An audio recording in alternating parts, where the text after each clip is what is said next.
dito pagka snow, halos di mo maano yung nasa unahan sa malayo. So you have to be careful.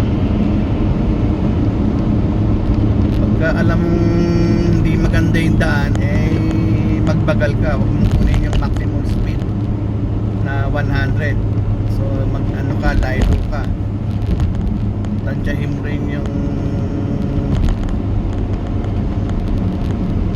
weather, kasi pagka alam mong worse yung snow, madudulas ka. Kahit sabihin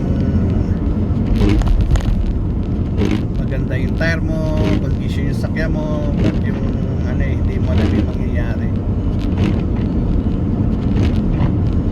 In a split seconds may something na happen, kaya you have to be careful.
Huwag kang maghahabol sa